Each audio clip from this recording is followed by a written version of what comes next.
कैदी नंबर 786। सुरेश एक साधारण आदमी था, लेकिन उसकी जिंदगी में एक असाधारण मोड़ तब आया जब उसे एक हत्या के झूठे आरोप में जेल भेज दिया गया।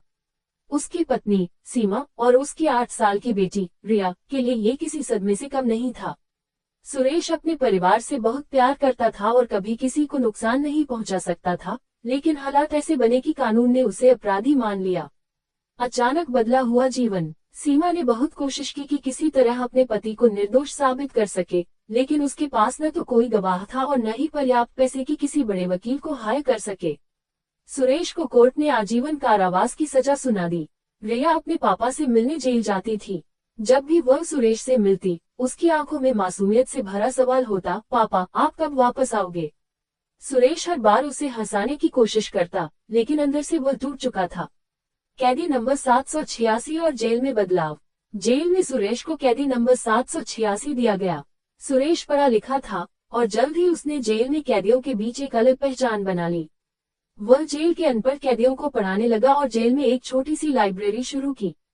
धीरे धीरे जेल प्रशासन को भी महसूस होने लगा कि सुरेश आम कैदियों से अलग था। उसका व्यवहार, उसकी ईमानदारी और उसकी मेहनत सबको प्रभावित कर रही थी। नई उम्मीद की किरण। एक दिन जेल में एक नया कैदी आया, नाम था रघु सिंह। वह एक कुख्यात अपराधी था, लेकिन उसे भी सुरेश के बारे में सुनकर अच्छा लगा। एक दिन बातों बातों में रघु ने सुरेश से कहा, भाई तुम इस जेल में क्यों हो? तुम्हारी शक्ल से तो अपराधी भी डर जाए। सुरेश ने उसे अपनी पूरी कहानी बताई। ये सुनकर रघु का चेहरा उतर गया। उसने धीरे से कहा, भाई ये गलती मेरी है। जिस हत्या के आरोप में तुम फंसे हो, वो मैंने की थी। लेकिन मैं कभी सोच भी नहीं सकता था कि कोई निर्दोष आदमी इसकी सजा भुगत रहा होगा। सच की जीत। रघु अपराधी था, लेकिन उसके अंदर अभी भी इंसानियत जिंदा थी। उसने जेल प्रशासन को सब कुछ बता दिया। मामला फिर से खोला गया और कोर्ट ने सुरेश को निर्दोष मानते हुए रिहा कर दिया।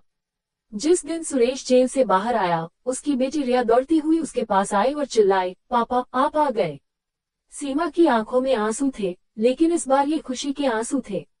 सुरेश ने अपनी बेटी को गोद में उठा लिया और सोचा, कभी कभी न्याय देर से मिलता है, लेकिन अगर इंसान सच्चा हो तो सच की जीत जरूर होती है।